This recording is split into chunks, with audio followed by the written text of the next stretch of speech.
guys, Rita here. Welcome to my YouTube channel. If you're new to the channel, thank you so much for taking time to watch my video, and if you've been here before, again, as always, welcome and thank you so much for taking this time to watch my video and to support me in my growth in reviewing African literature.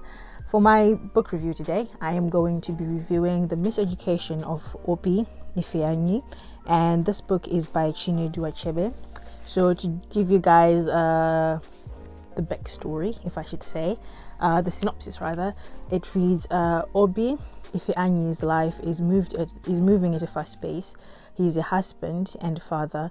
So while President Obama is contending with the tough re-election campaign, Obi Ifeanyi is dealing with the day-to-day pressures of married life and raising a son, while his former love interest, Sade Olufemi, comes back into his life and decides to run her political campaign with the help of his wife Nkechi. Obi's problems are compounded because Sade is a secret Nkechi is better not knowing about. While he struggles with the torment of Sade's return, the upcoming wedding of his best friend from law school will lead to the unveiling of a secret that will change the dynamics of the Ifeanyi's family forever. So you guys, to get to know the artist, the author, I have not been doing this for a while now, but so that you guys kind of know about Chinedu Achebe is a Nigerian American who was born in Richmond, Virginia. He published his first book, Blunted on Reality, in 2012. Chinedu also blogs, and his work has been featured in Bella Niger, Applause Africa, and the Huffington Post. He currently lives in Houston, Texas. So let's get into the video.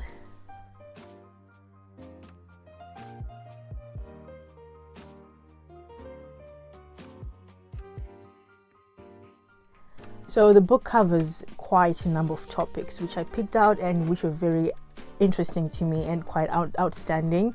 And as the book takes place in the year 2012, that was when Barack Obama was being re-elected. Obviously, I was still in Zim around that time. I remember my friend, some others, was super excited because she was following the whole Obama election.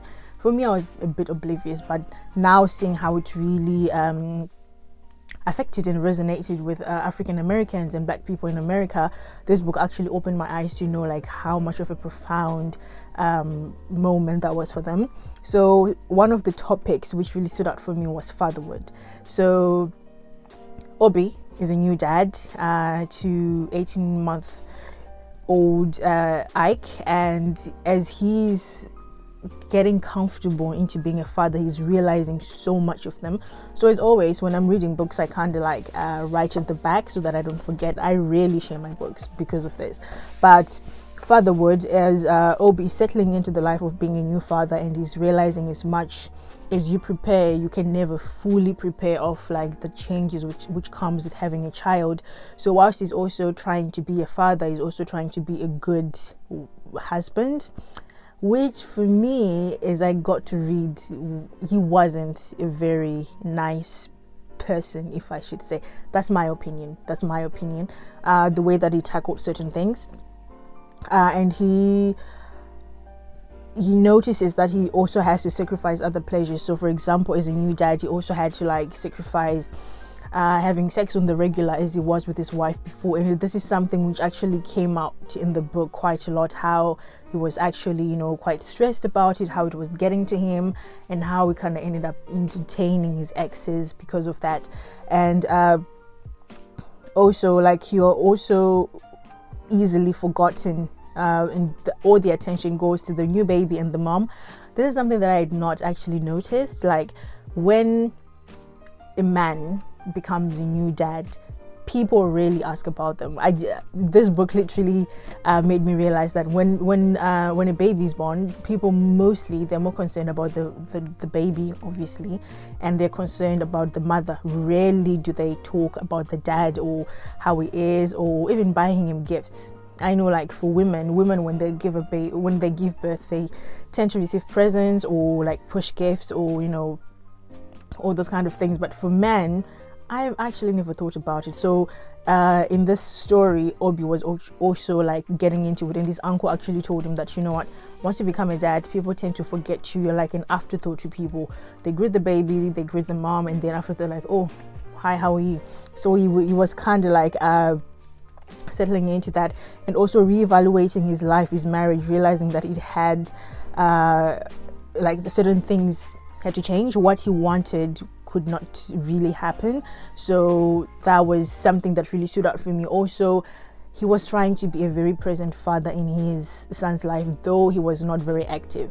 By very active, I mean that he was just there, but he wasn't fully there.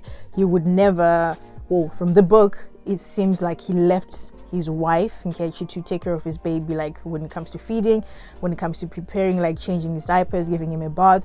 I felt like he was more into his world, or maybe that's because he was trying to settle in being a new dad, but I just felt like he left everything which had to do with the baby to his wife.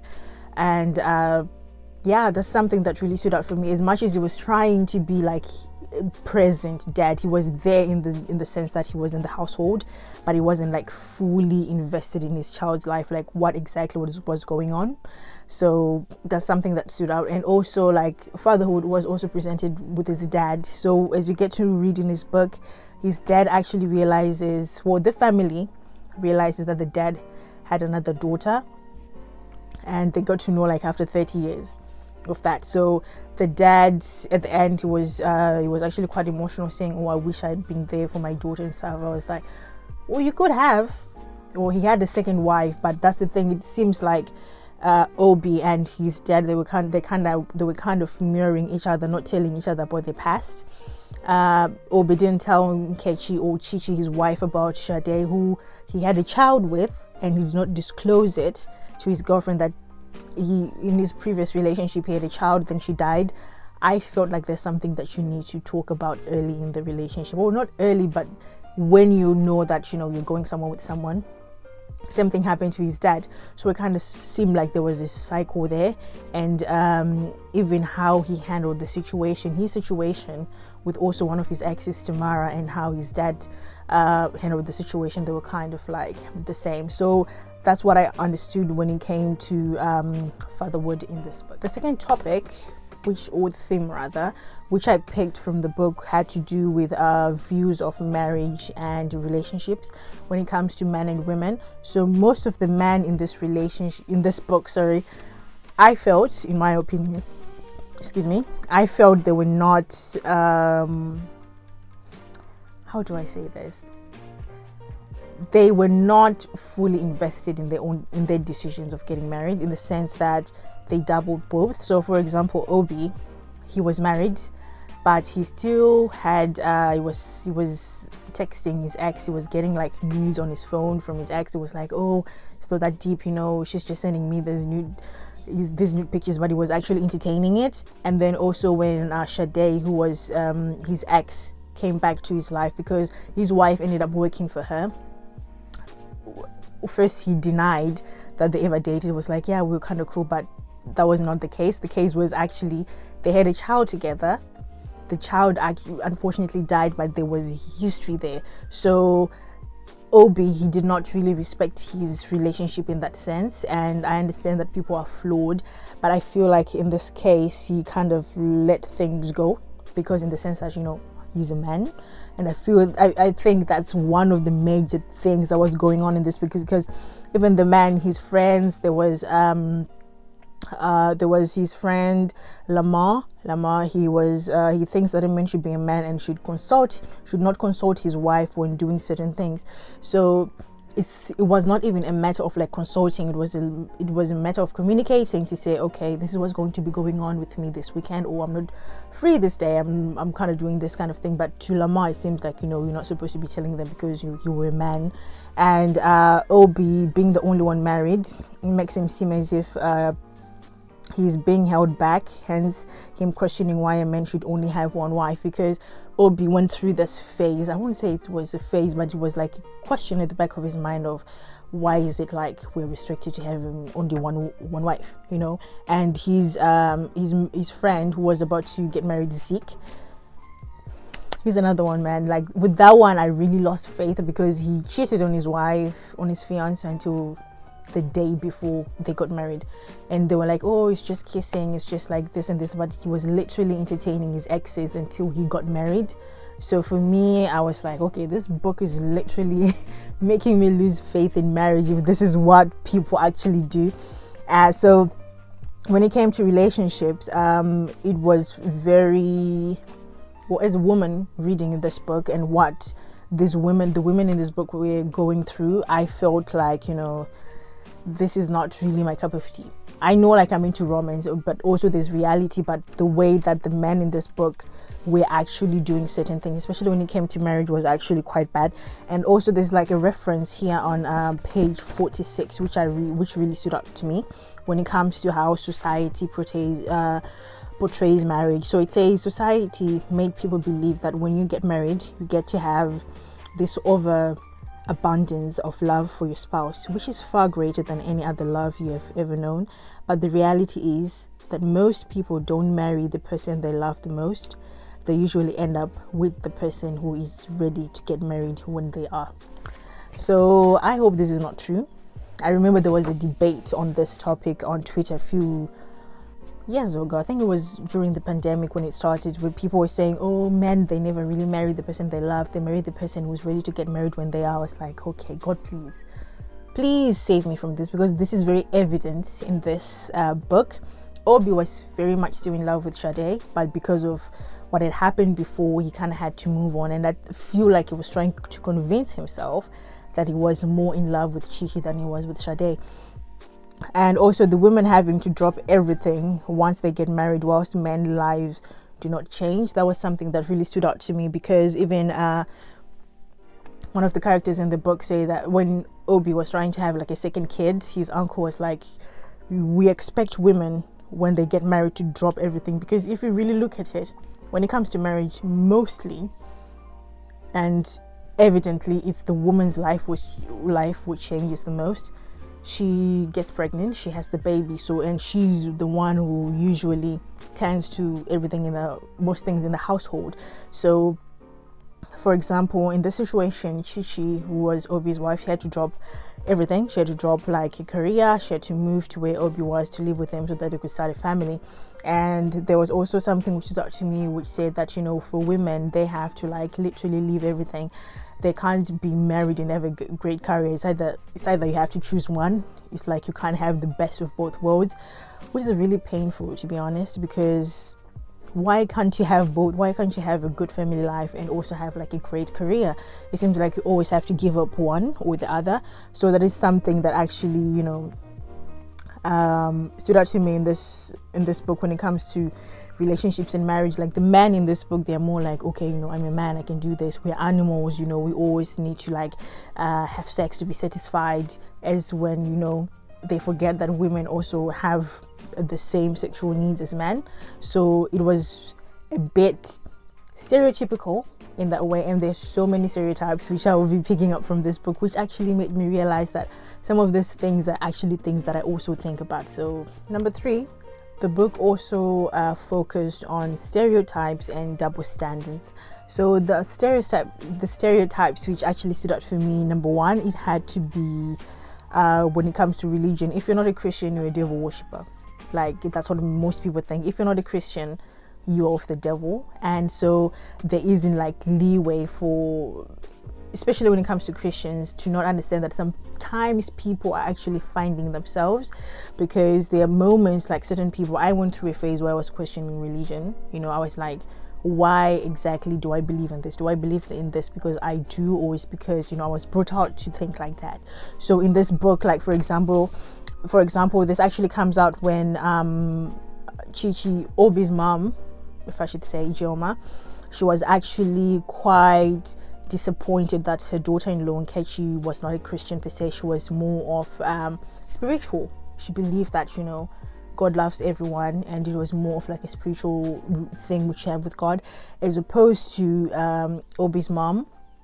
this could also be due to the generation. She believed that everyone had to be Christian, everyone had to follow certain things, this and this and this. So she was strictly Christian and strictly religious, if I should put it in those terms. And there was also a stereotype where women cutting their hair means that they're a lesbian, And I remember Chimamanda was saying that hair, when it comes to black women, when it comes to African women, hair is something which is very political. You would not believe it, but hair is actually something which is very political. People actually have conversations about this when it comes to when black women, when they cut their hair, it's actually very political. So in this book, we have Obi's sister Chinwe. When she cuts her hair, the mom, she goes ballistic. She was like, oh my gosh, you're becoming a lesbian, it's this and this. And even Obi, he kind of saw that, he was quite, the way that he thought, the way that he thinks, he kind of had to like grow in the sense that, when women cut their hair, it doesn't mean they're lesbian, even if they are, It seems like sometimes people judge people based on their hairstyles, on what their hair looks like. So that was also like a stereotypical way of like when we cut our hair. For example, if I'm to cut my hair, people are going to have questions, whatever, but they'll be like, oh, what's going on? It's either, I don't know why, but people think like when a woman cuts her hair, it means like it's a new style. It could be a new style, but sometimes you just want a different style. There's nothing wrong with that. But with this, it actually caused like discourse, like where people had to actually talk, oh my gosh, the hairstyle, she looks like a man, this kind of things. Now she's turning into a lesbian. It was like a lesbian starter pack, if I should say. And another stereotype was that men being dogs and women having to be meek. So this actually goes back to Obi's sex life. So from what I've seen, Obi prided so much in how much he was actually comparing his sex life to his exes than to his wife. From my understanding, he seemed like he was not really satisfied. He was reminiscing, was feeling very nostalgic, especially when one of his girlfriends, was it Tamika, somewhere there, she texted him. Well, they met first in the grocery store and she was being very flirty. I don't know, are people really like that forward? When in America you're like, oh my gosh, I've missed you, and then your wife is there, and then you're like, throwing these hints and flirting with your ex and stuff. That was very bold. I thought like these characters, like the exes, were very bold, but at the same time I had to keep in mind that this is it's not from Obi's point of view, but also it being written by a man. I feel like sometimes there are those biases, but anyway, people write their own stories. I know, like in my own stories, there could be like biases when it comes to how I portray female character. I hate the word female. How I portray characters who are actually women and those who are actually men. So I think when it comes to this, Obi kind of had that complex about him of thinking that, how do I say this? He felt like he was untouchable, like he was the best at what he would do. He did when it came to Nkechi's life. It's like he thought that he was the best cheat she would ever do. As to him, he would find him telling his friends that oh, by the way, Tamika had the best sex game ever, which is true. If that was true, that's fine, but it was just the way in which he put it. It seemed as if like he wanted to go back to that, and how he was actually quite more forward with that, as in opposed to his wife. Like, she didn't tell him about the threesome, and it comes to the stereotypes that men can have a gazillion sex partners, but when it comes to women, it's all body count. If the body count is more than 5, oh, she's a prostitute, she's a whore. Men are not held accountable to that, because if a woman has sex and if a man has sex, it's literally the same thing.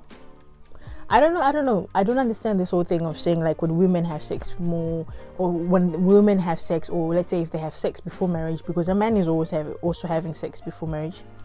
If they have more than 1, 2, 5 sexual partners, they're like frowned upon. But if a man does it, they're being like praised for it. It's disturbing. So that was also one of the double standards. Also, like how educated women intimidate men. So Obi's mom was actually, I think it was actually Chichi's mom who was saying that, she was too educated and she should not be so educated so that she would intimidate men. Which for me, I was like, as African women, we suffer. You see, these things we have to suffer. We kind of have to like shrink ourselves. I like what Chimamanda says, because she actually says this, like, I don't want a man who's intimidated by me. I'm the same. If you're intimidated by me, I'm sorry, you're just going to dim my light as time goes on. So this was which actually stood up. Like, most of the things when it comes to feminism, which Chimamanda talks about, they were really portrayed in this book. Like, when it comes to sexual partners, when it comes to like men being intimidated by educated women, when it comes to like even hair being political. I remember in Americana, Chimamanda was talking about how hair is very political. So all this kind of things. And also she also talked about religion. There are people who were searching. Doesn't mean like they're the devil's spawn all of a sudden. So these were also topics which actually stood up. And like I said, the double standard, like men not being frowned on for the body count, and also having kids out of wedlock. If a man is to have a child out of wedlock, it's like, oh, okay. But if a woman has a child out of wedlock, it's like, oh my gosh, why was she doing that? Why was she opening her legs? And men are not held to the same standards. So yeah. There's also women having to drop everything while men just go on with their lives. As I said before, like, this was actually like covered when it came to fatherhood, how women will literally, like, it's like it's expected. Like, for example, I remember I was talking to a friend. She was saying, my husband is looking for like a place. He's looking to go somewhere else for work and all of that. So which means she literally had to drop everything that she was doing. And I don't know, maybe because I'm not married. That's the thing. I'm talking from a perspective of someone who's not married, so obviously I don't fully understand.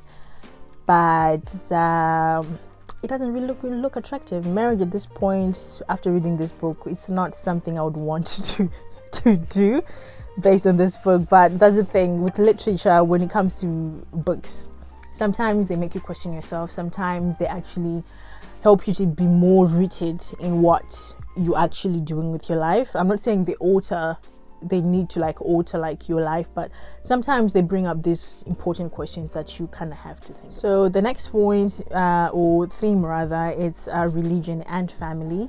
So as I said before, Obi's mom, she was very religious, and she was making sure that her kids they'll bring about like spouses who are Christian. And also there was a bit of tribalism there, because they were Igbo, so they were like, oh, you should never marry like a Yoruba, which I understand, which I get is like from the Biafran War, which is also referred to this. So I can understand where the mom was coming from, where the parents were actually coming from when it came to this, because I think in Zimbabwe we also have the same thing when it comes to tribalism, where people are like, oh, the Shona and the Debele should not mix because of what happened in Gukura. And so Obi's mom was more of like where she came from. She couldn't not even talk about the Biafran War, because she was like, I don't want to read about it because I've lived through it. So I think like that also tied to like also the way that she viewed religion, that it has to be this way, it has to be a certain way, and how people view religion is different. And at times, as Africans, especially Christians, accepting people who are not religious is hard, and they are quick to be viewed as atheist, and there is no grace when it comes to that. Like, it's very hard for them to find grace in saying if someone is not a Christian, or they're already afraid that is the devil, you're entertaining the devil, what are they going to do, this and that. So that was also something which came in the story, because one, Kechi, who was the daughter-in-law, she did not believe, and then another one, Yemi, from the girlfriend to who was Obi's brother, he too brought his spouse who was not a believer, and she was actually saying, when it comes to religion, it's a matter of like finding yourself, or rather, we're on this world to find ourselves in that sense. So she kind of had like a different perspective when it came to religion. And she was also pregnant before she got married, but I don't think the mom knew that. So there's something, because I felt like if the mom had known that the girl had gotten pregnant before she actually got married, I think that was going to be like a huge story. And also believing in being spiritual than being religion. So also there was Zeke who went to church out of fear. He went to church because he was like, if I don't go to church, something bad is going to happen to me, you know. And I know a lot of people, including myself, I went through that phase where I had to, like I said before, I had to question, why exactly am I doing this?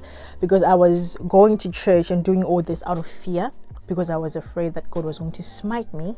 It was not because I actually wanted to go like wholeheartedly. So that was actually a very important topic when it came to religion. And also when it comes to family, parents realizing that children grow up to make their own decisions and having their own families.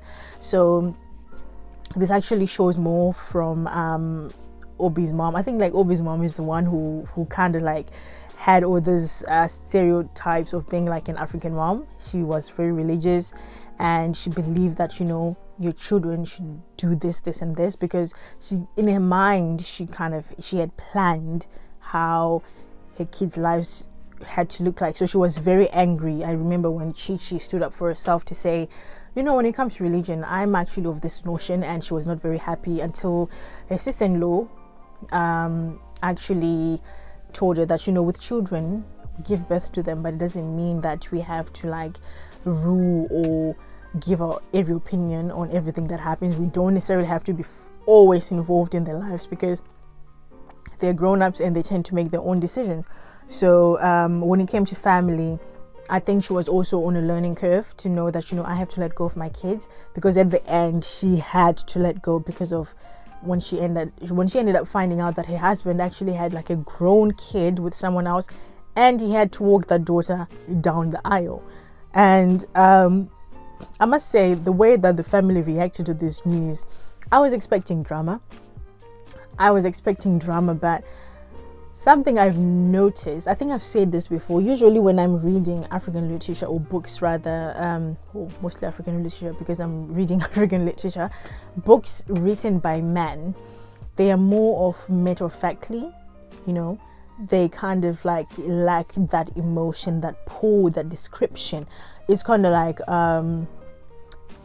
it's very straightforward, as opposed to like a book which is written by a woman. There's a bit of emotion there, there's a bit of like, it carries you, as in like when a book is written there, you can tell the difference, like they're very matter-of-factly. I remember I said this before on one of my previous videos, there was a book which was written by a man, it was very matter-of-factly, and I found literally the same thing with this book. It was very matter-of-factly, it was like this happened, and I feel like for a reader like me, because I really rely on my emotions when I'm reading a book, like it's so bad, it's really bad. Like some of the times when I get like into a book, sometimes it kind of like mirrors my behavior for a moment, but when it comes to, because I find so much joy in that, so I'll be searching for those emotions, that feeling, you know, which I usually get when I'm reading a book. But with this one, it was very matter-of-factly, which I was expecting, because usually when men write books, especially when it comes to genres like when it's like history or drama, it's very matter-of-factly. Rarely with comedy. I've read like one which is like very witty, very funny. It was not very matter-of-factly, but I think when it comes to like books with serious topics, it's very matter-of-factly. So that was actually quite hard for me to get into the book at certain points, because like, for example, when Obi realized that Zeke's girlfriend Ogechi was actually his long lost sister, the way he reacted, I was like, I'm expecting more from that, you know. Even when the sister and the brother found out, like the reaction, it was very restricted. So I'm not sure, as a reader, obviously I was expecting drama, but from the writer's point of view, could be because of the history that, you know, as African children, they're not really expressive of their feelings, you know. There's a bit of a drawback of, you know, out of respect or out of fear. But I felt like the family did not react enough. I know at the end the mom decided to leave the dad. She was like, you know what, I'm going to be my own girl. I'm going to travel, I'm going back to Nigeria, I'm going to do a couple of things there. I decided to leave your dad because I can't be the strong black woman anymore, which I really liked, because she also told her daughter-in-law, she was like, as a woman, there's a point in time where you were like, that maybe I need to find myself, because as I said before, like his mom, she was portraying all the stereotypes of being a typical African woman, but I think at the end it really wore off. She was like, okay, I'm tired, I need to take care of myself, I need to like change the way I see things and turn over a new leaf. So I think when it came to family, that's what happened. But the reaction for me, it was not it for me. I was like, no one is throwing plates, and it was on Thanksgiving. I was like, no one is screaming, no one's shouting, no one's catching hands. What is happening? What is happening? They were like, oh, there were tears in their eyes. I was like, okay, but where are your hands? Where are your hands? I was waiting for a reaction, for that kind of drama. But like I said, if maybe they were like a very reserved family and they were not very expressive when it came to that. And also when it came to family, Obi's mom, she appeared to be too involved and wanted to control her kids' lives. Shows how some African parents care about reputation than their kids' happiness. So this also shows that they cared more about the reputation. Like the way that she was so involved in the marriage, every time everyone would ask Chichi, when are you going to have another baby? When are you going to have another baby?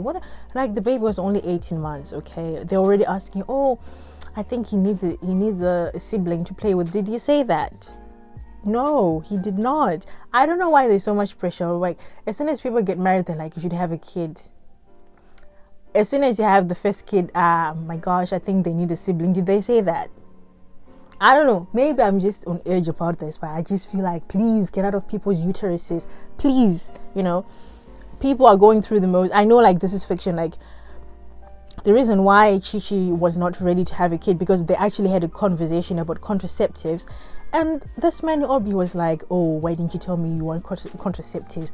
Oh, I'm a man, I can't believe as a man now I have to wear a condom again. Like, we're not married. I'm like, so she also needs to plan her life. That's what I'm saying. Obi, he was quite entitled in this book. And I know it's about him, his miseducation. I get it. I get that's what exactly he was being educated on. But I also like that he learned. It was not like would actually take a moment, like if it was called out, he would take a moment, he would ponder upon it, and then he would take it.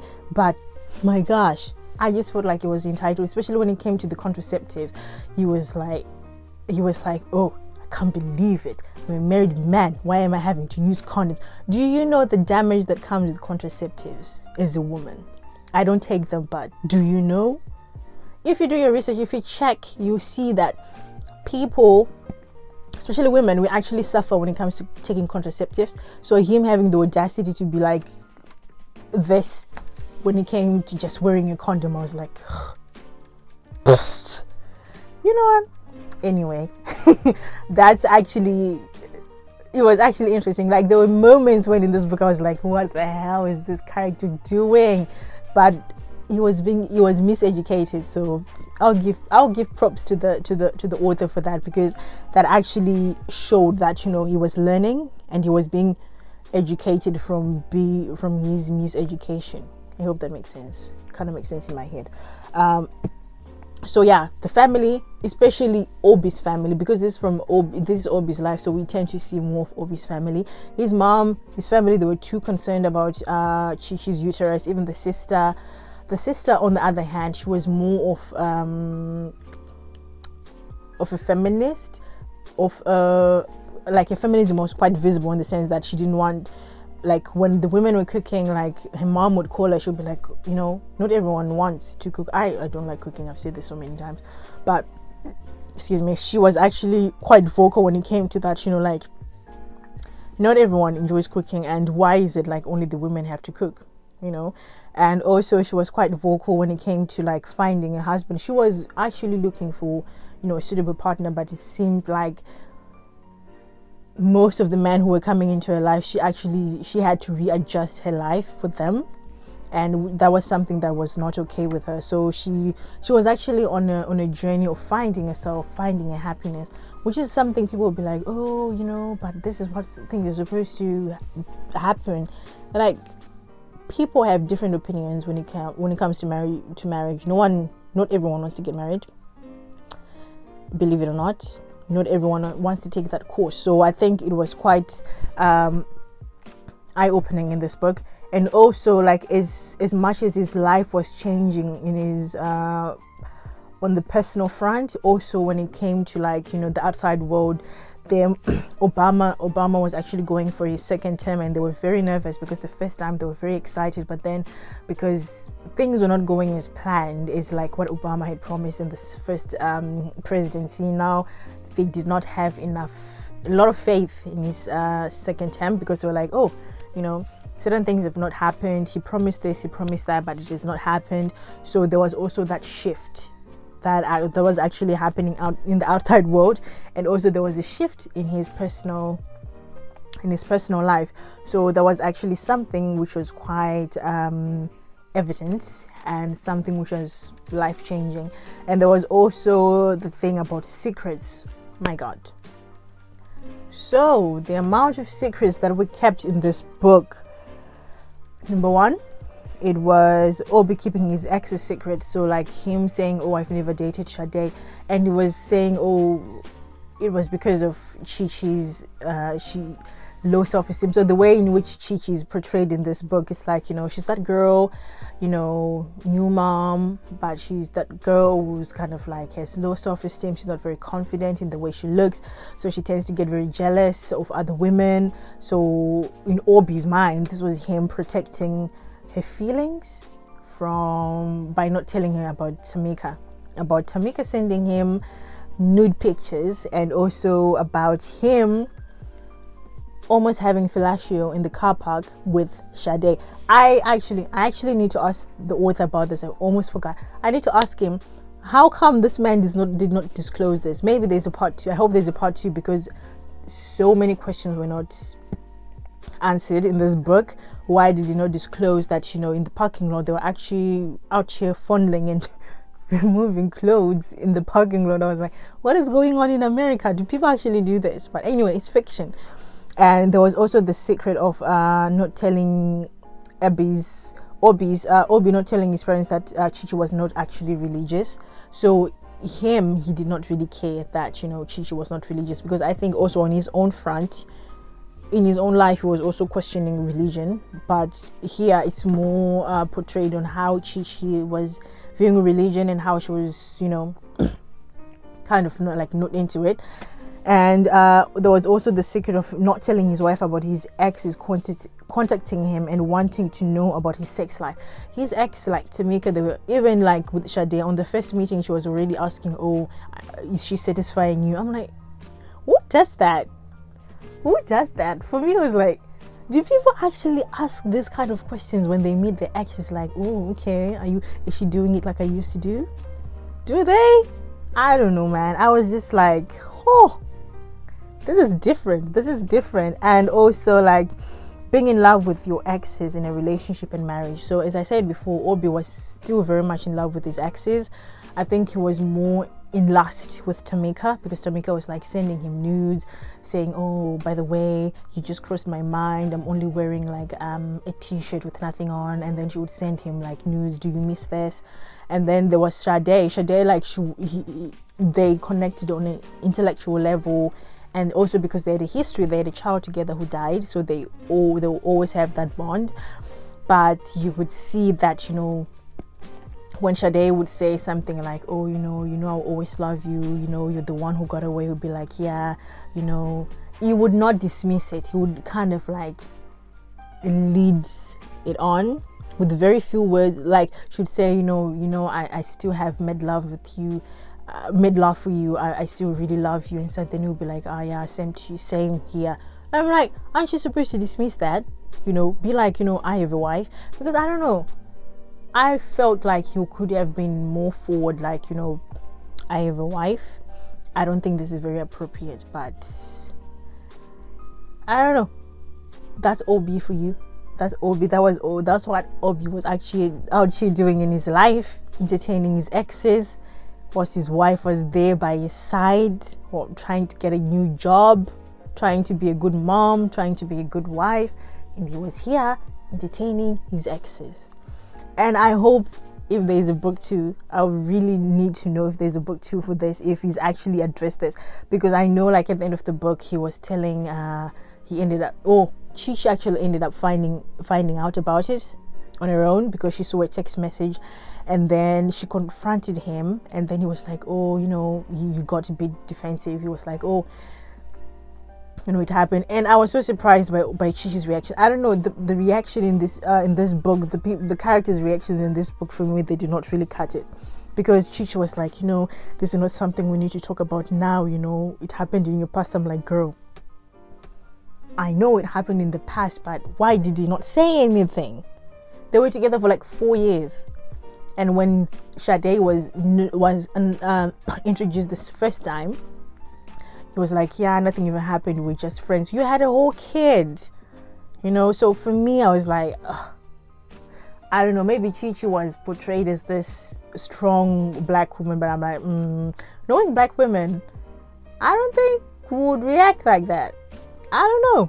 I really don't think would react like that. Even the most chilled black woman would not be like, it's fine, Probably she's planning something if there's a book 2. I hope she is, because that was so chilled that she was like, we can't talk about it this now, we'll talk about it later, it's something that happened in your past and we do not want to dwell on it.